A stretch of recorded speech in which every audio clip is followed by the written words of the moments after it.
Hello, I'm David Burton, and I'm your monthly host for Neighboring 101. This is the class, the sort of national network where we bring in authorities on topics related to neighbors and neighborhoods. This can be authors and researchers and practitioners. And we bring them in each month so that members of the network have a chance to talk with them and learn from them. And together, we can make our neighborhoods a better place to live, and therefore having a positive impact on our communities. Hey, I have just returned recently from the Neighborhoods USA National Conference. This is the 49th National Conference that was held in Lubbock, Texas. I can tell you that the conference in 2025 is going to be in Jacksonville, Florida, and I hope to see you there. It's a great learning opportunity. One of my favorite parts of that weekend, that conference, is the awards presentations. And it's not just the part where they hand over the plaque. I mean the presentations that those that are in the running for different awards actually have to give to a panel of judges. You can sit in on those presentations. I've always learned a lot by listening to the highlights of what other communities and other neighborhoods are doing. Today, we have a pre-recorded interview that I'm sharing out here during the month of July. This is with Jake Norris. He was one of the award winners at Neighborhoods USA, or as we often call it, NUSA.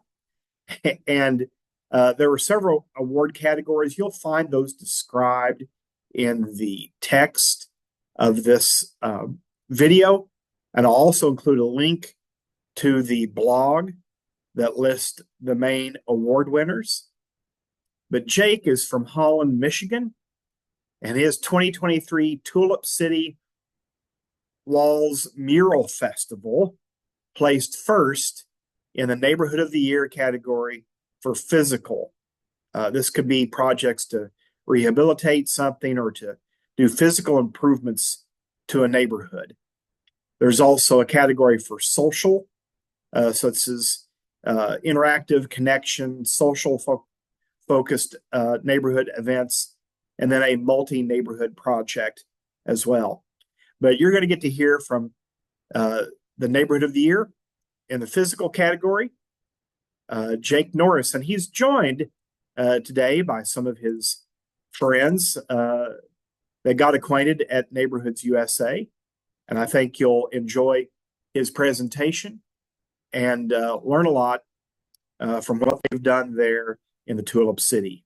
So I'll be quiet and back out here and give you an opportunity to hear from Jake Norris at 360. All right, Jake Norris at 360.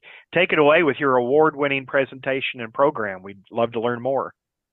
Thanks so much, David. Yeah, it's a privilege to be with you guys today and to be sharing more about this amazing work that was done by our neighborhood for our neighborhood. So first, as an introduction, my name is Jake Norris. I'm the executive director of 360, which is a community development organization working in Holland, Michigan.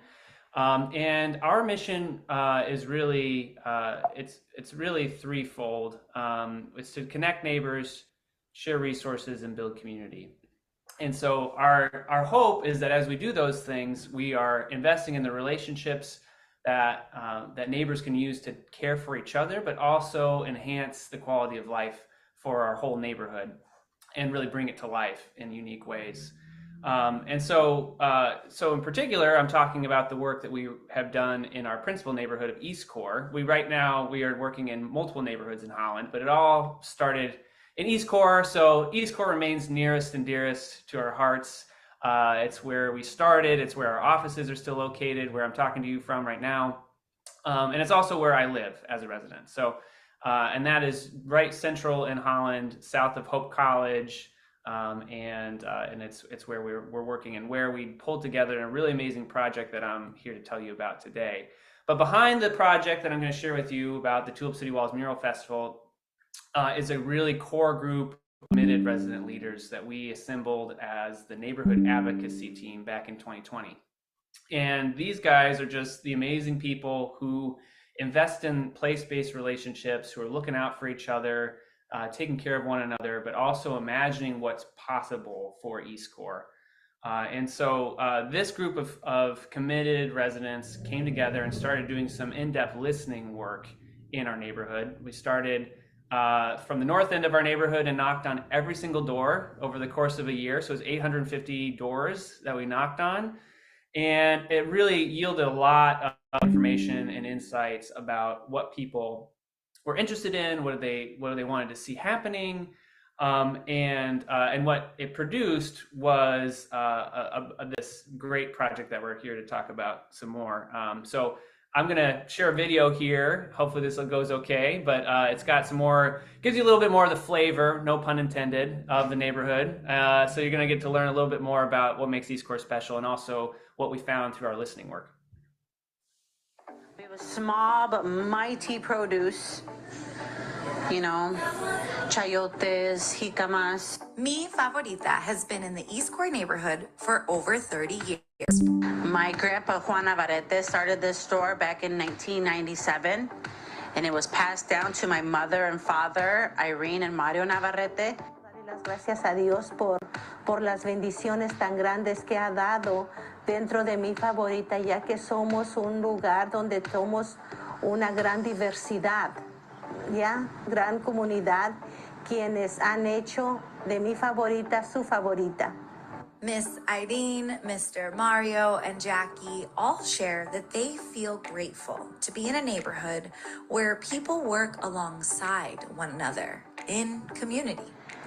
East Core neighborhood consists of different businesses, a diverse amount of people, a great amount of schools, a great amount of parks. It's a great city to live in. Gracias a Dios, porque en realidad hemos visto el apoyo de la comunidad, de que nos guardan, nos cuidan, porque en la noche cuando no hay nada, siempre nunca nos han hecho desorden con el edificio y todo eso, y eso es algo que se agradece porque pues es por la comunidad. The owners of Mi Favorita believe in businesses contributing to cultivating a sense of belonging. It is important to participate in community events. My parents and I really truly believe that in order to continue to grow, not only as a business, but as a community, we have to serve one another. So we definitely do that through contributing a lot with neighborhood events, especially the Mural Festival. It is a great time to showcase our helping hand in 360 and East Core neighborhood. We've been blessed, and my parents believe that we should also bless. The Tulip City Walls and Mural Festival is a pillar in the East Core neighborhood. This began back in 2022 when 360 took initiative to listen to East Core neighbors. And they asked this question: if you could make one thing better about our neighborhood, what would you change? After knocking on doors, talking to residents, and hosting listening sessions, 360 learned that residents desired more one-on-one connections, as well as beauty and color in the neighborhood. In partnership with H-Town Inc., different mural artists, and local businesses, neighbors put together a community event, and Mi Favorita was one of the locations for a mural site. Y me encanta el mirror que escogieron para Mi Favorita. Realmente eso es venir y hablar de nuestra cultura, ya que en ese mirror está una serpiente, hay nopal, y está la gente hispana. Eso realmente viene y habla de la cultura. Más que todo de la cultura significa la libertad de México. I feel like art brings a sense of safety and community to people. So we've seen a lot of new people that come and, hey, I never knew this was here, and we were attracted by the art. It's not only Mi Favorita that has art, there's art down the street now, thanks to the Mural Festival. So there's been a lot of beauty, color that's been brought into the neighborhood that just attracts a lot of people in general. Both Irene and Mario share that while being owners of Mi Favorita for 20 plus years has been such a blessing, the key to building a long-term business and innovation in ways to grow community is actually listening to one another. La misma gente, Lexi, hizo crecer a Mi Favorita con nuevas ideas, con nuevos platos, con nueva comida, con nuevos sabores. Así que nosotros no podemos decir que fue algo de nosotros, sino que fue la gente de fuera la que nos llevó a, la que nos empujó a hacer un nuevo reto. Y pues, pues mayormente, pues siempre que se apoya a la comunidad, pues la comunidad nos apoya a nosotros como negocio también. Y ya para mí ha sido un privilegio estar dentro de la comunidad de Holland. There we go.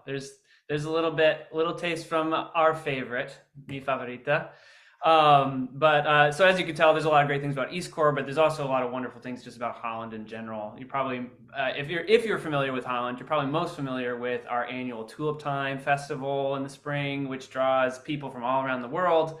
Not to mention our proximity to Lake Michigan. We're right on Lake Michigan, so our beaches and natural beauty is a huge offering and huge draw. So really, it's just an all-around wonderful place to be and live. On top of that, we've also been recognized as a place where people know how to work together. So in 1996, we were named by the American Civic League as the All-American City for our ability to collaborate and address problems locally, which is a huge regard and a great highlight. So there's a lot of wonderful things, but there are also sometimes things underneath the surface, right? And so that same year that we won that award for being the All-American City, we also saw an uptick, the beginning of a huge uptick in gang violence in our city. It's not really prominent. It's not in the downtown on our quaint Main Street, but just down the street in East Core, we were dealing with just a real increase in gang violence from a Latin Kings chapter here. And even though eventually a federal prosecution wiped out the leadership of the gangs and restored some peace to our neighborhood, the stigma of what East Core has been lingers over it, and people in Holland, broader Holland, still see it as the quote, bad neighborhood.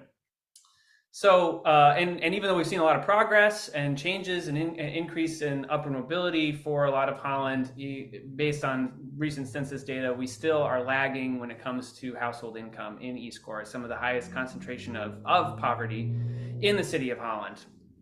But despite all those challenges, despite what we lack, we refuse to define ourselves by those problems, and instead, as an organization and as neighbors, we have decided to focus on and define ourselves by what we have and what we are capable of. And so that's what led to this amazing work of the Mural Festival. Hearing from neighbors, hearing what they cared about, hearing the ways they wanted to connect and further build up the neighborhood, we got to work on this idea of the Mural Festival. And really, behind that, it was really a core group of people that we have brought together because of their investment and care for the East Core neighborhood. And it was really the conversation between these two dreamers that really produced all of this.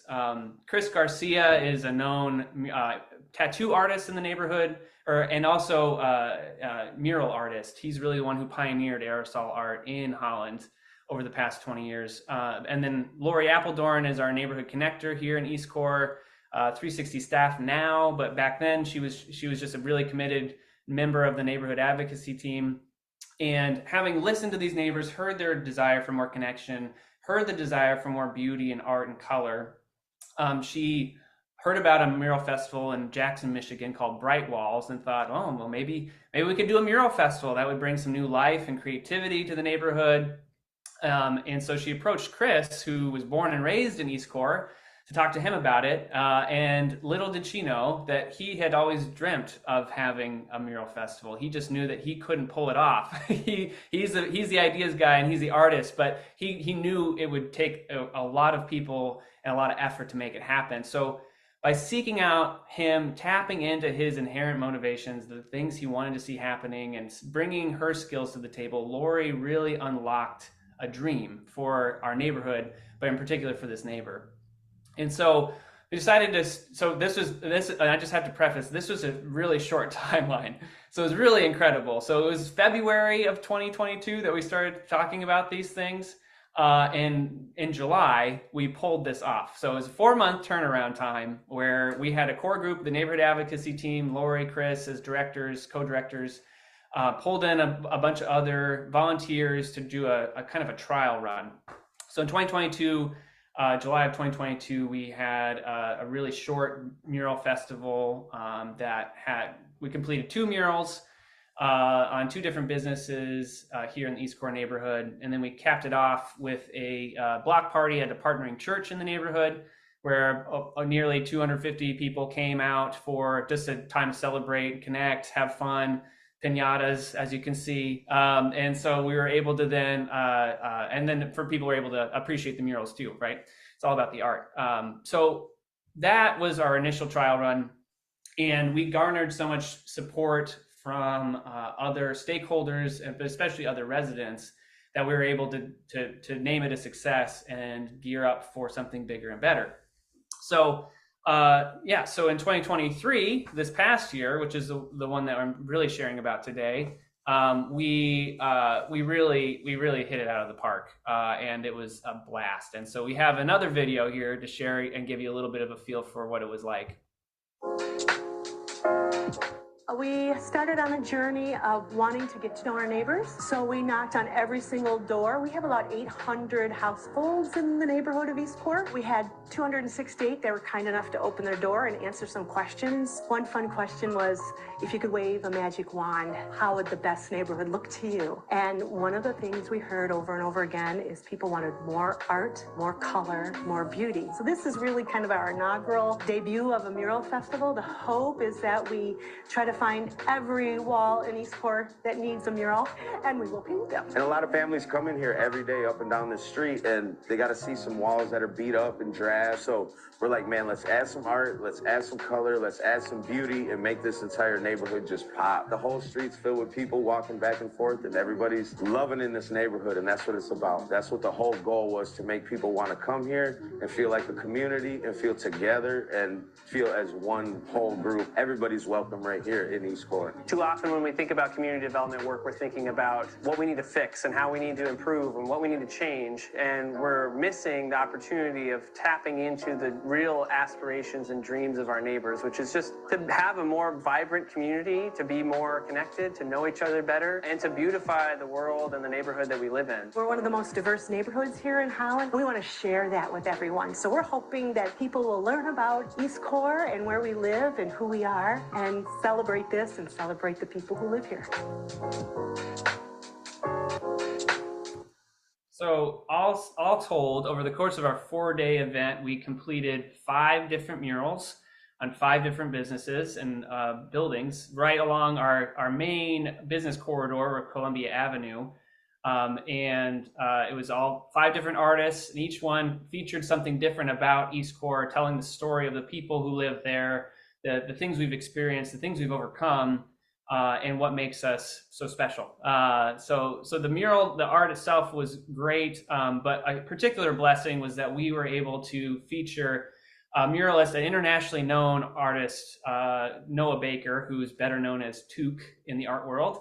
And so Took has been doing this forever, and has been all over the world. And while he could make lots more money and have much more high profile gigs, he was moved by Chris's and Lori's story of the neighborhood and what we were wanting to do here, that he said, I want to be a part of this and I want to contribute something to it. And so we had people coming from all over wanting to see Took and see his work. And so that was just really special, and it was really great to connect with him and see that he appreciates what we're doing here.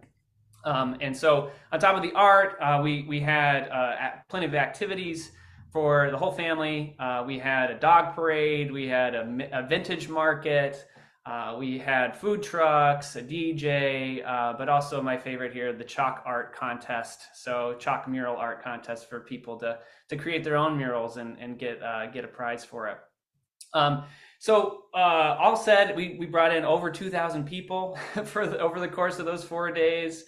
Most people from Holland area, but we were able to track some of the data with the Holland Visitors Bureau, and we brought in people from all over the region. So it was a huge success for us, just as a ragtag group of neighbors and artists. And we got a lot of recognition, not just from our neighbors, but from the city of Holland, including our mayor, Nathan Box.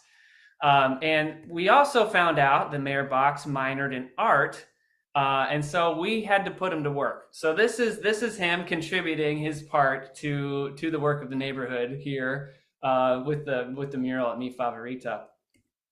But I think out of everything that we accomplished with this mural festival in 2023, it was really this idea that we could help people feel seen in our neighborhood and in our community. That's what we really wanted to go for, because we've been overlooked, we've been under-resourced in some ways, but I think most of all, we have been underestimated. And so that's what we wanted to show people, is what we are capable of and who we are, and what they have to offer and contribute to the well-being of East Core.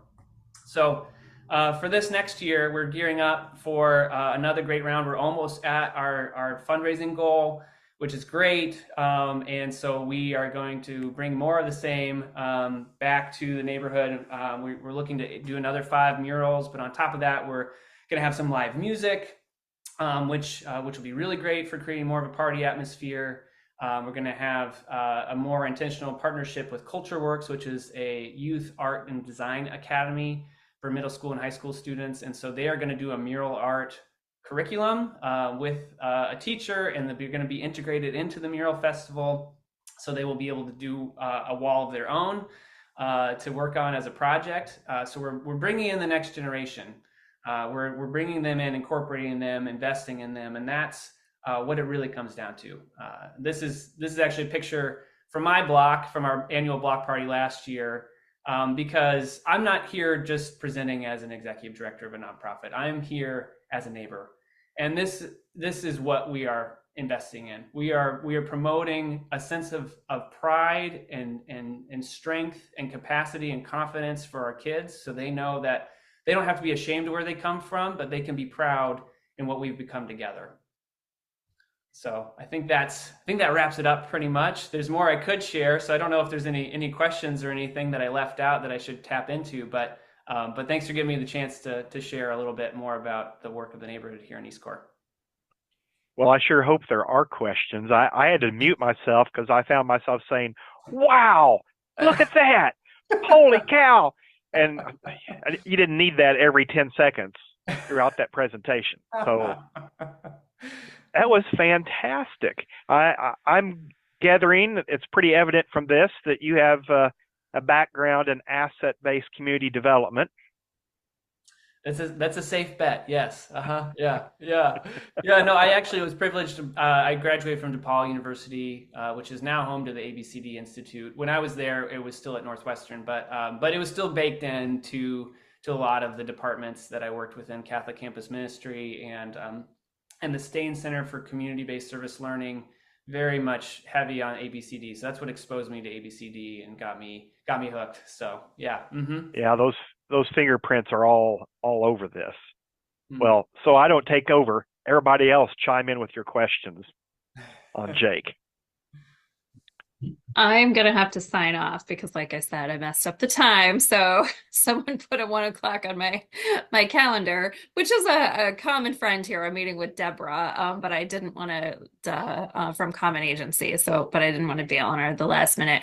This was fantastic. Thank you. I'm sorry I can't stay around and hear everybody's questions and hear more things. And I already have Holland, Michigan up on my computer. I'm like, maybe we should go there for a vacation. I mean, that's hey. So anyway, thanks. Welcome it's good you with open arms, Jennifer. You're more than welcome. You know where you're going to stay. So yes. All right. Thank you so much, everyone. Good to see you. Bye. I thought for sure that Jennifer was going to ask if you had a picture of the mural that Tuke had done. Yeah. I didn't think about it, but I would like to see it. You mentioned that. Well, others chime in. Yeah, Jake, I find this project, and all the work you're doing so inspiring. It's just, and then looking from how it started to the middle to what your plans are for the future and involving more youth. I mean, it's seriously inspiring. I hope that every community in the country can see your presentation and learn from it and take the same inspiration. So thank you for what you're doing. The question I will ask, I was just curious about the neighborhood connector groups. It's kind of unrelated to the project exactly, but so is there a connector group in each of the different neighborhoods within Holland? Oh yeah, that's a great question. Yeah, so so there are some, but it's not exhaustive. There's not one in every neighborhood. But Holland's kind of this interesting, it's a 35,000 person population. So we're not a major metro area. We're not a Chicago or a New York. That's a city of neighborhoods, right? So we are, but at the same time, we do have some of that infrastructure, and so that kind of all these different groups kind of bubbled up simultaneously. And some of the backstory on that was that there was an intermediary, Good Samaritan Ministries, who got some federal dollars to kind of incubate these neighborhood connection groups. And so they were all bubbling up. Good Sam kind of came in and resourced them and provided some structure and leadership to help, strengthen each of those organizations. But then Good Sam's money ran out, and they've kind of reshifted to focus on other things. And so, and then each of those organizations were kind of on their own. But it's also it's been challenging, right? Because we're not a bigger area. But thankfully, that's where the city of Holland has really stepped up, and they've seen the value when it comes to crime prevention, when it comes to just quality of life.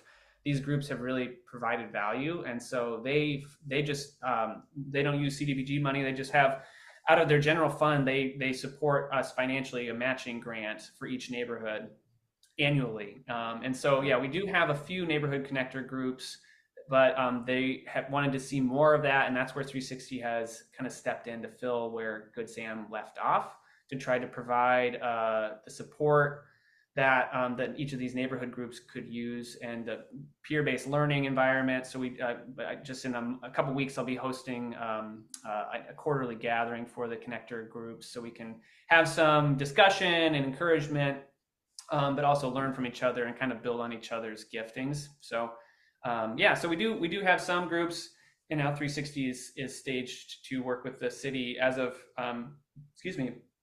July 1, the start of the new fiscal year. They actually built in some financing to support 360 just as a that intermediary. So not for our work in East Core, not for our work in Montello Park, which is another neighborhood that we are principally operating in, but just to be available for anybody in any part of Holland that would be aspiring to create a neighborhood connection group. We're going to be supported financially by the city of Holland to equip and resource other neighborhoods. Wow. That's awesome. Yeah. Wow. Thank you. Yeah. Mm-hmm. There were a lot of just great steps along the way. Just the logistics of knocking on 850 doors to do your door-to-door survey is a big undertaking. That's the first question you asked was what would you change in your neighborhood? Was that what? Yeah, so it's kind of they're not magic questions, but they are really good questions, and I really like them. They're from Jay Van Groningen, who is the board member of Community Works. Okay. He brought that to the table, and so we just used it. But it's really simple. It asks about how long they've lived in the neighborhood, what they think is best about the neighborhood. But that crucial middle part of the survey is if you could wave a magic wand and make one thing better about the neighborhood, what would you change? The crucial follow-up question to that is, if we could find others who are willing to join you, can we count on your participation to work on that? So it's not just saying, oh, what do you want? We'll make it for you. That's not what we're talking about here. This isn't market research where we're going back and creating a product for you to buy. We're asking for to tap into what you care enough about to act on. And so that's what the number one response from all those questions was, I don't know.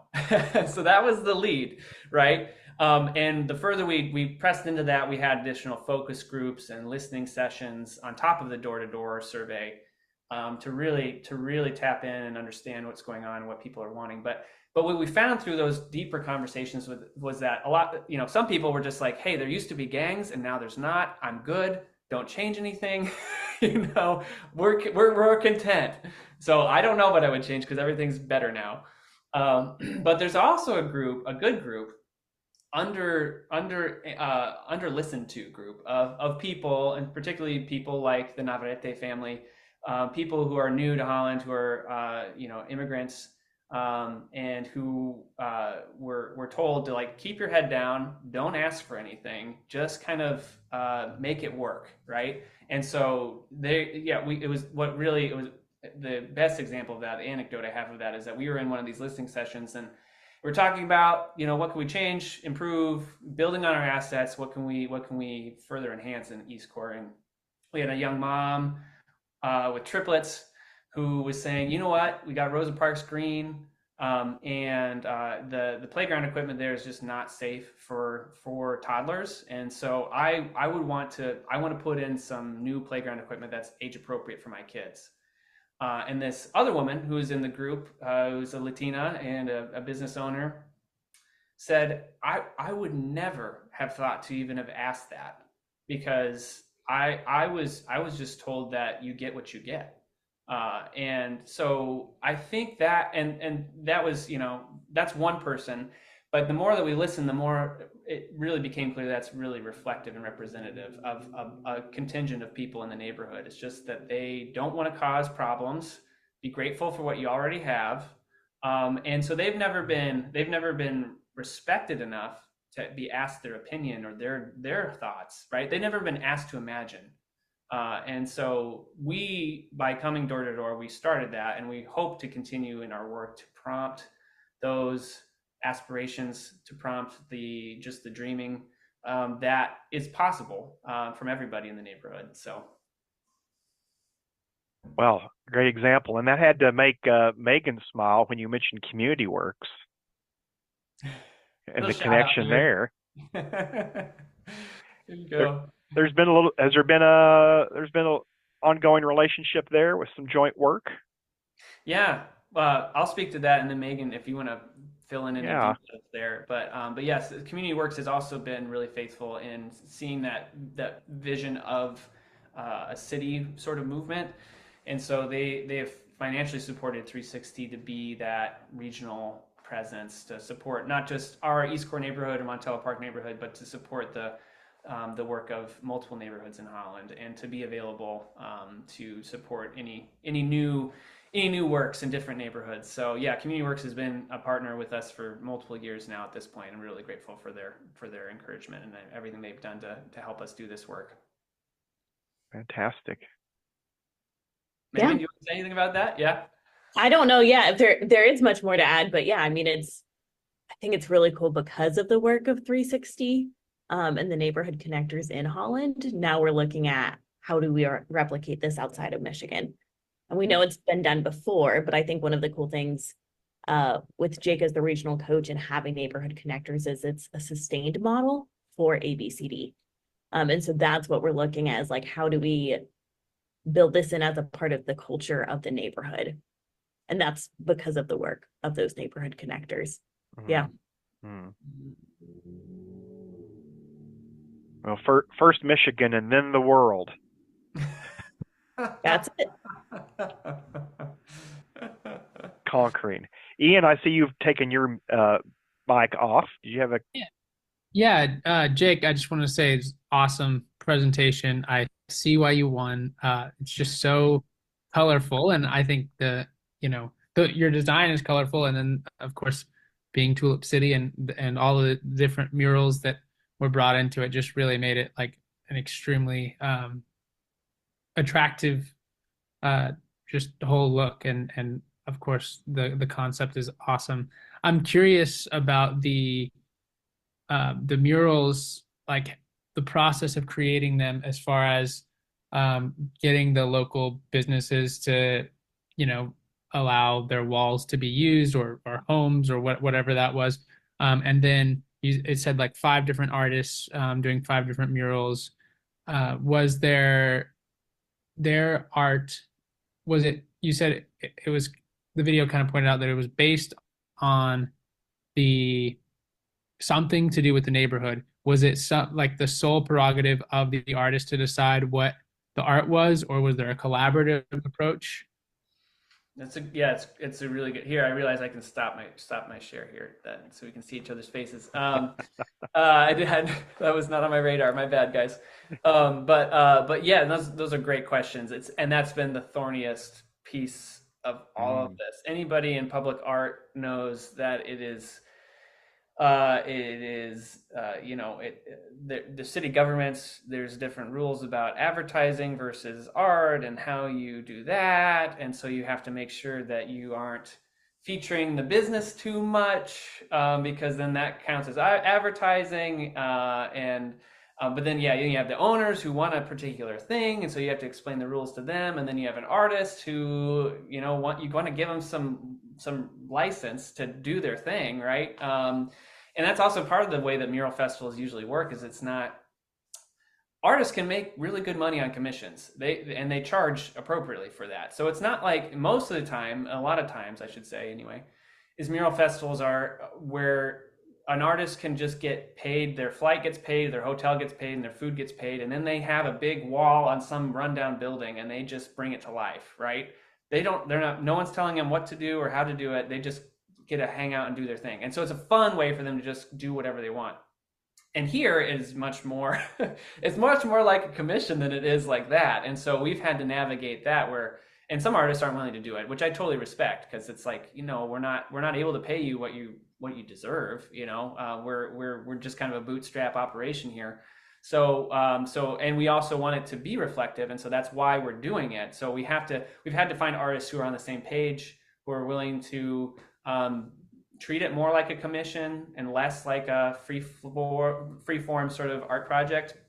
And so and it's just, and Chris and Lori, especially Chris, could talk to you for hours about that, I'm sure, but he's been really, really, really good at just negotiating that and figuring that out between the different parties, between the business owners with the wall, between the artists, between the city, figuring it all out. And so and it hasn't been uniform. It's different for each one, right? So I think basically what my understanding is that it started with some ideas, right? Like these are some themes, right? So Colleen's Bakery was one of our sites for 2023, and they were like, we want to recognize that we're American and Mexican, and so we want to celebrate both of those things. And so so that was just kind of that was a starting point, right? And then Jeremy Flores, who is an artist from Corpus Christi, Texas, who we flew up here to be a part of the festival, he worked with them and came up with a design that was agreeable to them.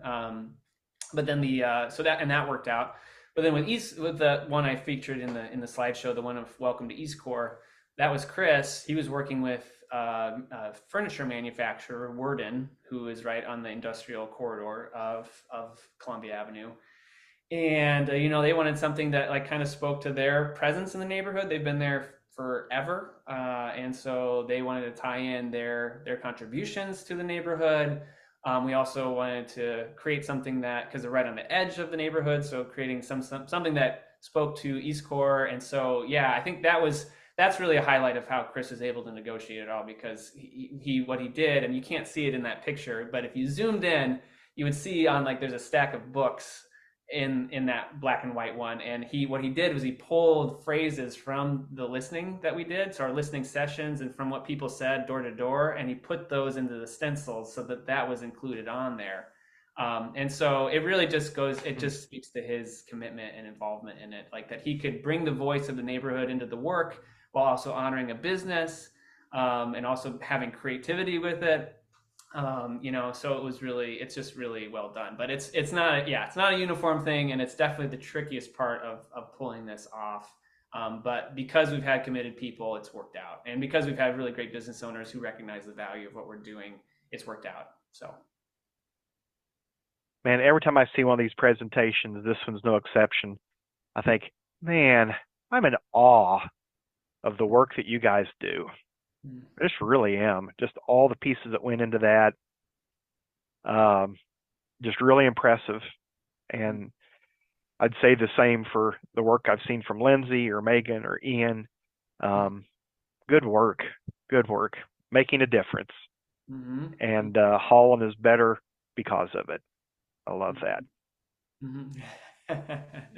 Really. Yes, for sure. Yes, yeah. So very grateful. grateful for all the neighbors and the people who've made it work. And yeah, that's what's exciting too, is seeing new people who weren't involved in anything in the neighborhood before stepping up and being like, this is awesome, you know, and I want to be a part of this. I have gifts to contribute to this. That's what we really hope will keep happening, is that we're just starting to unlock the gifts that are present in our midst here. So yeah, and that's I mean, yeah, it is really great work, but I think it's a universal thing. Like when you find what people care about, it doesn't take all that. You don't have to force it. Like, you know what I mean? It just, boom, it just happens. And then more people are drawn in by that excitement. And so you don't have to run it like a program or something like that. It's just like you just tap into these motivations, and it really does. I mean, it's still a lot of hard work, but it's not strenuous in the same way, because you're not forcing something to happen. You're just trying to go with the flow of something that has been created and energy that's been generated by it. So I hope that's an encouragement to people out there being like, oh, I couldn't organize a mural festival like that. This is how it played out here. These are the elements that we had to work with. And you have just as many valuable gifts right in your backyard, and people who care, and people who haven't been listened to. And you can do that work wherever you are, and it'll produce something really special for wherever you are. Well, you're right. You could, targeting people's gifts. I mean, yeah, you could pull it off, I guess, without that. It'd be hard work either way. But what you get is participation. Mm-hmm. People that want to be a part of it. Mm-hmm. I mean, that's the secret sauce. You could put all sorts of energy into planning some event and have no one show up. Mm-hmm. Actually, come to think of it, I have done that before. So, you know, but with this focus, people are in from the very start, and they're committed, and they show up, and they bring their friends and family members and all of that. That's the extra bonus, I guess, but the part that makes it feel like it was worthwhile. Mm-hmm. Mm-hmm. You know, what was the saying? If a tree falls in the woods and no one's there to hear it, did it make a sound? So if a mural gets painted in the neighborhood and no one's there to see it, did it really get painted? You know, maybe there's another comparison there or something, but that's one of the things that really impressed me, just your level of participation for people. That was really fantastic. Mm-hmm. Fantastic. Well, I'll go ahead and hit the stop recording, and then we can visit about the really fun stuff. Jake, thanks for sharing. Mm-hmm. I'm so glad you came to NUSA and did an awards presentation, and that your hard work got recognized. So thank you very much. That's another shout out to Community Works and to Megan, because Megan was the one who brought it on my radar. It was not on my radar at all, you know. So the fact that she saw the potential and the thought that we were a contender it means a lot to have your support in that regard. So thank you, Megan, for bringing me to NUSA, for showing us a good time. Yes, yeah. So Megan was obviously right. and I shouldn't let this pass without saying thanks to those who served on the awards committee and listened to presentations. Lots of presentations and everything. That's a really valuable part of NUSA, and I'm really glad. And the rewarding part. It was a joy. I encourage other people to do it. Get involved. All right. Well, I'll hit the stop on the record here. All right. Well, you have it there. What a great presentation from Jake, and a great project there in Holland. Just can't say enough good things about the work that they did with that project. And again, read in the blog, in the notes here, the blog listing that lists the other award winners at NUSA.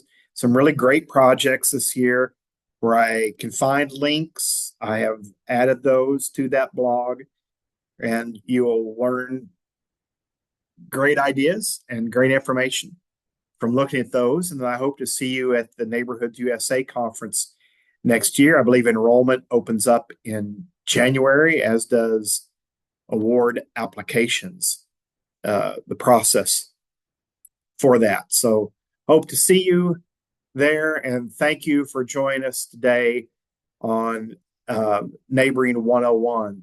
This is not just a program for new homeowners. It's something for people that live in a neighborhood or live around other people. That's all of us. And so do your very best to not just a good neighbor, but be an engaged neighbor. America and your local community needs you. So thank you for joining us today.